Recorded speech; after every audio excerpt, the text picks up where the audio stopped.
الحمد لله والصلاة والسلام على رسول الله صلى الله عليه وسلم. الله حاضري الله ناظري الله شاهدي الله معي. அளவற்ற அருளாளன் நிகரற்ற அன்புடையோனுமாகிய எல்லாம் வல்ல அல்லாஹுவின் பெயர் கூறி ஆரம்பம் செய்கிறேன். சலாத்தும் சலாமும் நமது உயிரினும் மேலான கல்வில் நிறைந்த கண்மணி முஹம்மது ரசூலுல்லாஹி ஸல்லல்லாஹு அலைஹி வஸல்லம் அவர்களின் மீதும் அவர்களது வழிபேணி வாழ்ந்த அனைவர்களின் மீதும் குறிப்பாக நிறைவாக இந்த மஜ்லிஸில் குழுமி இருக்கக்கூடிய நம் அனைவர்களின் மீதும் எல்லாம் வல்ல அல்லாஹுவின் அன்பும் கருணையும் உண்டாவதாக. இந்த நாட்டினுடைய சுதந்திரத்திற்காக போராடி ஷஹீதான சுஹதாக்களது தியாகத்தை வல்ல ரஹ்மான் முழுமையாக கபூல் செய்வானாக. ரப்புல் ஆலமீன் அல்லாஹ் அவர்களது நினைவை கியாம நாள் வரையிலேயும் தொடரச் செய்வானாக. கடையநல்லூர் வட்டார ஜமாஅத்துல் உலமா சபையும் ஃபைசுல் அன்வார் அரபு கல்லூரியும் இங்கே இந்த நாட்டினுடைய 78வது சுதந்திர தினத்தை கொண்டாடி கொண்டிருக்கிறது.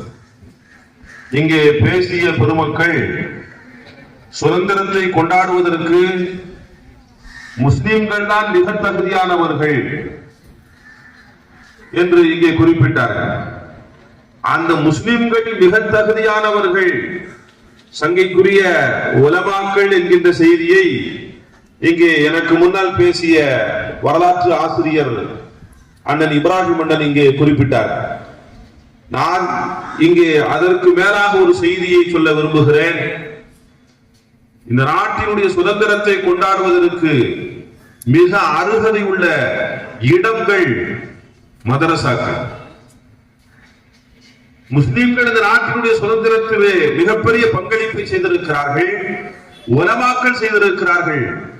அதிலும் குறிப்பாக உலமாக்களை உருவாக்கக்கூடிய மதரசாக்கள்.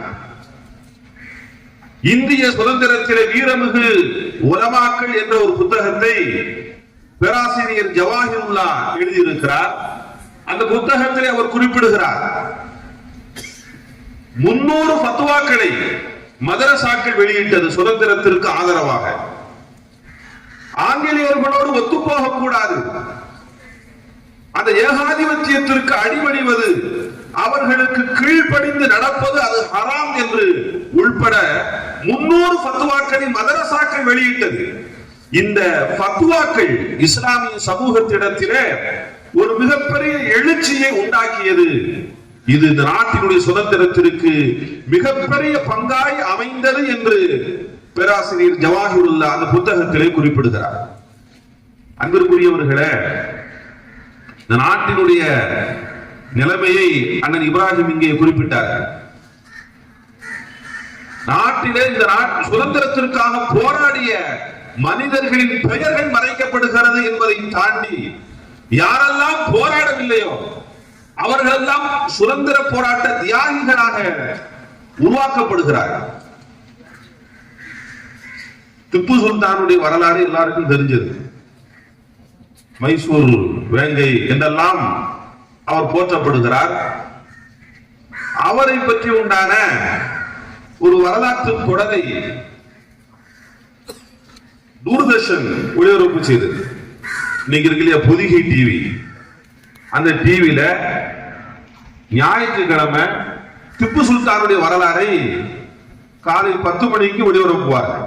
நாங்க சின்ன பிள்ளை. அதற்கு எதிராக போராடி அந்த தொடர் நிறுத்தப்பட்டது.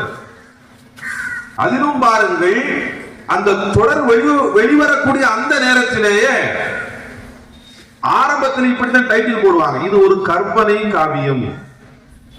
என்ன கதையா? திப்பு சுல்தான் ராமாயணத்தையும் மகாபாரத்தையும் ஒரிஜினல் கதை மாதிரி காட்டிக்கிட்டு இருக்கிறான். திப்பு சுல்தானுடைய வரலாறை இது ஒரு கற்பனை காவியம் என்று டைட்டில் போட்டுதான் ஒளிபரப்புறாங்க. எவ்வளவு பெரிய அநியாயம்! நடந்த ஒரு வரலாற்றை கண் முன்னால் ஆதாரங்களோடு இருக்கக்கூடிய ஒரு செய்தியை இது கற்பனை கலை என்று அவர்கள் சித்தரித்தார்கள் என்றால் எந்த அளவிற்கு இந்த வரலாற்றை இருட்டடிப்பு செய்துவிட வேண்டும் என்பதிலே முனைப்பு காட்டியிருக்கிறார். அதுக்கடுத்து 2 தினங்களுக்கு முன்பாக 2 ஆண்டுகளுக்கு முன்பாக மாப்பிள்ளைமார்கள், கேரளாவில் உள்ள மாப்பிள்ளைமார்கள், அவங்கள சுதந்திர போராட்ட தியாகிகள் லிஸ்ட்ல இருந்து தூக்கிட்டாங்க. சுதந்திர போராட்ட தியாகிகளின் பட்டியலில் இருந்து மாப்பிள்ளைமார்கள் நீக்கப்பட்டு விட்டார்கள். அதுக்கடுத்து நடிகர் கமலஹாசன் ஒரு திரைப்படம் எடுத்தாரு, மருதநாயகம் அப்படின்னு சொல்லி. அந்த படத்தை எடுத்தவர் திடீர்னு அந்த படத்தை நிப்பாட்டிட்டாரு.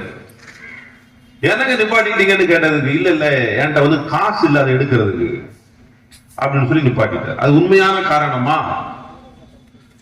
காசு இல்ல அப்படிங்கிறதுக்காக வேண்டி ஒரு திரைப்படம் நிறுத்தப்பட்டது.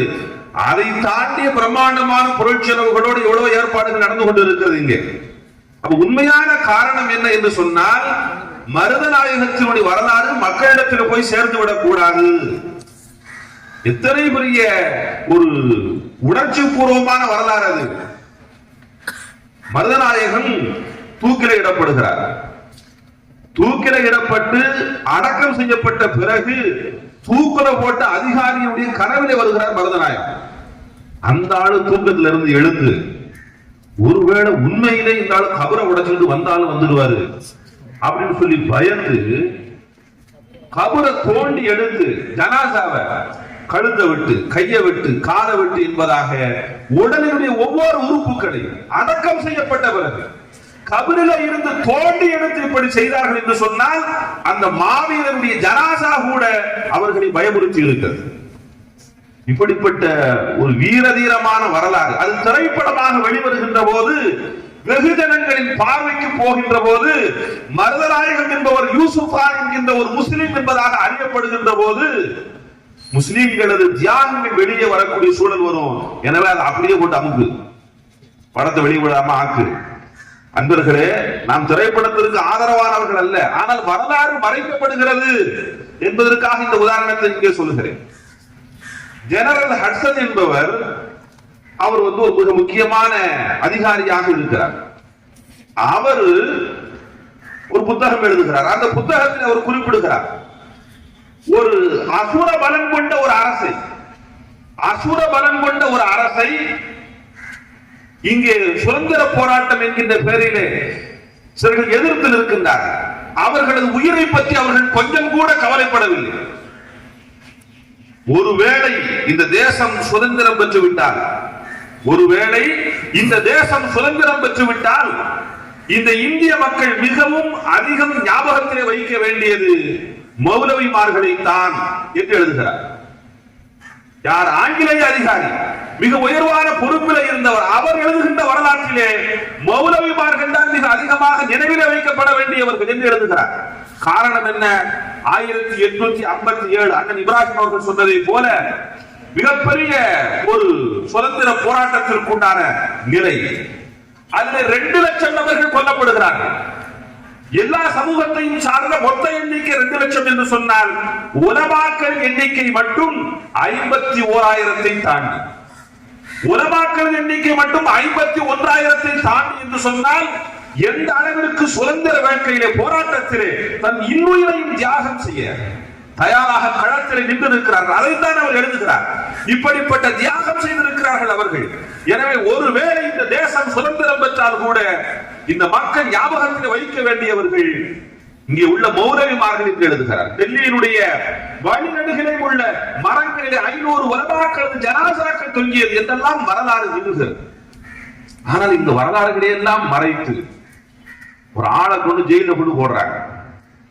ஜெயில இருக்க முடியல, அந்த இருக்க முடியாம ஆங்கிலேயர்களுக்கு கடிதம் எழுதுகிறார். இனிமேல் உங்களுக்கு எதிராக நான் போராடவே மாட்டேன், தயவு செய்து என்னை மன்னித்து விடுங்கள்.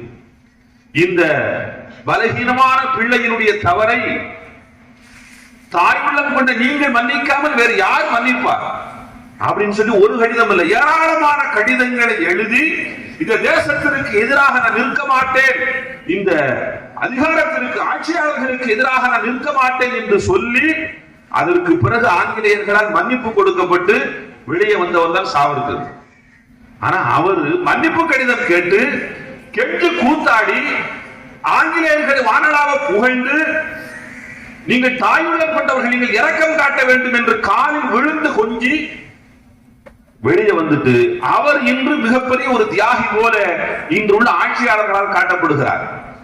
ஆனால் அண்ணன் இப்ராஹிம் அவர்கள் சொன்னதை போல மனைவியினுடைய ஜனாசாவை பார்க்க வராமல் தேவையில்லை எனக்கு என்று சிறைச்சாலைக்குள்ள இருந்தவர்கள் இஸ்லாமியர்கள், குறிப்பாக மௌலவிமார். நான் 2 மௌலவிமார்களது செய்திகள் இங்கே சொல்கிறேன். மௌலானா அபுல் கலாம் ஆசாத் வெள்ளையனே வெளியேறு என்கின்ற போராட்டத்திலே காந்தியோடு கலந்து கொண்டு சிறைச்சாலையில் இருக்கிறார்.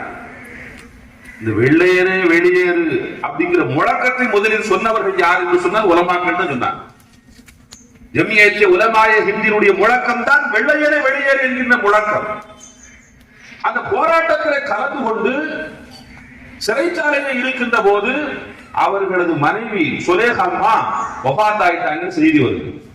இவர் சிறைச்சாலையில் உடன் இருக்கக்கூடிய நேரு போன்றவர்கள் சொல்லுகிறார்கள், வீட்டம்மா மூத்தாயிட்டாங்க, ஒரு பரவல் வாங்கிட்டு போய் பார்த்துட்டு வாங்க அப்படின்னு சொன்னாங்க.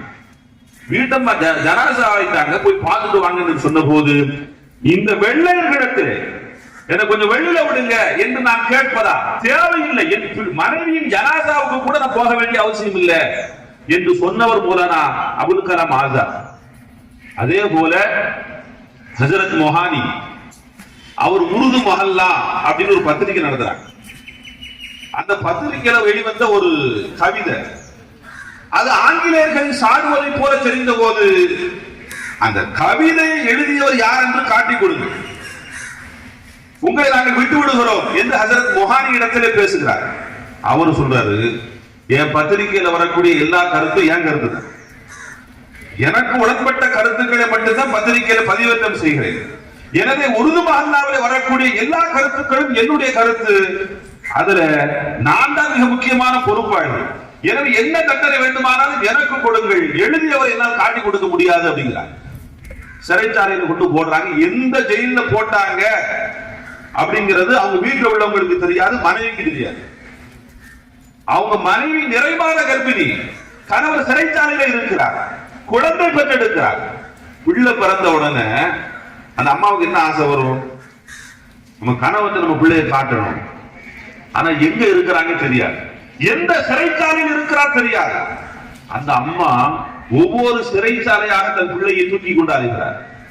இங்கே இருக்கிறாரா, அங்கே இருக்கிறாரா, இறுதியாக ஒரு சிறைச்சாலையில் இங்கேதான் இருக்கிறார் ஹஜரத் மொஹானி என்று கண்டுபிடித்து சிறை கம்பிகளுக்கு அப்பால் இருக்கக்கூடிய ஹஜரத் மொஹானி இடத்திலே தன் பிள்ளையை தூக்கி காட்டுகிறார். இது உங்கள் பிள்ளை, ஆண் பிள்ளையா பெண் பிள்ளையா என்ன பேர் எதுவும் தெரியாது, இது உங்கள் பிள்ளை என்ற போது ஒரு தந்தையுடைய பாசத்திலே ஹஜரத் மொஹானி அங்கே இருந்து கண்ணை நீட்டி பிள்ளையை தொடுகிறார். சிறைச்சாலையினுடைய விதிகளை மீறிவிட்டார் அப்படின்னு சொல்லி எக்ஸ்ட்ரா 2 ஆண்டு கடுங்காவல் தண்டனை இதுக்கான கொடுத்திருக்கான். பிள்ளையை தொட்டதற்காக, தன் பெற்றெடுத்த பிள்ளை முதல் முறை பார்த்து ஒரு தந்தை பாசத்தோடு தொட்டதற்காக 2 ஆண்டு கால அதிகபட்சமான தண்டனை என்ற போது அதையும் இன்முகத்தோடு ஏற்றார்கள். எவன்றை போய் மன்னிப்பு கேட்க? அன்பிற்குரியவர்களே, இப்படி நம்முடைய போராட்ட வரலாறுகள் என்பது மிக நீளமானது. அந்த தியாகங்கள் சொல்லப்பட்டுக் கொண்டே இருக்க வேண்டும், சொல்லப்பட்டுக் கொண்டே இருக்க வேண்டும், சமூகத்திடத்தில் போய் சேர்ந்து கொண்டே இருக்க வேண்டும்.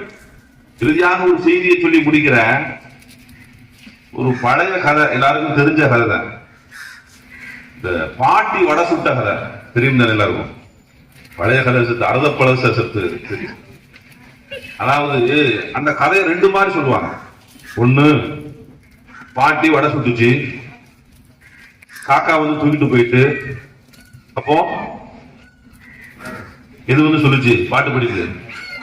நரி வந்து சொல்லுச்சு இல்லையா, பாட்டு படிக்கணும்னு சொல்லிச்சு. பாட்டு படிக்கிறதுக்கான காக்கா வாயை திறந்துச்சு, வடை கீழே விழுந்துச்சு, வடை தூக்கி எது போயிடுச்சு, நரி போயிட்டு. இது ஒரு கதை. இதே கதையை மாத்தி சொல்லுவாங்க. பாட்டி வடை சுட்டுச்சு, காக்கா வடை தூக்கிட்டு போயிட்டு, நரி வந்து பாட்டு படிக்கணும்னு சொல்லுச்சு. காக்கா என்ன பண்ணுச்சு, வடையை எடுத்து காலில் வச்சுக்கிட்டு காக்கான்னு கத்துச்சு. இப்ப எது ஏமாந்து போச்சு? கதையை 2 மாதிரி சொல்றாங்க. இந்த 2 கதையிலையும் பாருங்க, ஒரு கதையில வடை யாரு கிடைச்சிக்கிச்சு, நரிக்கு. இன்னொரு கதையில ஆனா பாருங்க, வடை சுட்ட பாட்டிக்கு 2 கதையிலுமே என்ன கிடைக்கல. அது மாதிரி சுதந்திரத்துக்காக போராடியவர்கள் முஸ்லிம்கள், சுதந்திரம் கிடைக்காதவர்களும் ரப்புல் ஆலமீன் அல்லாஹ் அந்த உணர்வை எல்லா காலத்திலும் இஸ்லாமிய சமூகத்திடத்தில் வைத்திருக்கிறார். அண்ணன் அவர்கள் சொன்னதை போல 450 ஆண்டு காலம் வரலாற்றுக்கு சொந்தமான பாபர் மசூதியை நாம் பறிகொடுத்த போது அமைதியாக இருந்தோம். காரணம் என்ன தெரியுமா? அது ஒரு விதமான தேசப்பற்றுகள். இந்த தேசத்தை மதிப்போம். எத்தனை இன்னல்கள், எத்தனை துயரங்கள், எத்தனை துன்பங்கள் எல்லாவற்றையும் பார்த்து பார்த்து சகித்து சகித்து இந்த சமூகம் ஏன் இவ்வளவு அமைதியாக இருக்கிறது, எப்போது வெடித்து கிளம்பும் என்று தெரியவில்லையே என்பதாக நமக்கு ஆதரவாக பேசக்கூடிய சகோதர சமுதாய தலைவர்கள் எண்ணக்கூடிய அளவிற்கு, எழுதக்கூடிய அளவிற்கு இந்த சமூகம் மௌனத்தை, அமைதியை கடைபிடிக்கிறது என்று சொன்னால் அது ஒரு விதமான தேசப்பற்று தான். அந்த தேசப்பற்று தொடர்ந்து கொண்டே இருக்கிறது. அது ஒரு காலத்தில் போராட்ட களமாக ஆக வேண்டும் என்று சொன்னாலும் போராட்ட களத்திலே வருவதற்கு, உயிர் தியாகம் செய்வதற்கு எப்போதும் இந்த சமூகம் தயங்கியதே கிடையாது. அதற்கு கடந்த கால வரலாறுகள் மிகச்சிறந்த சான்றாய் அமைகிறது என்று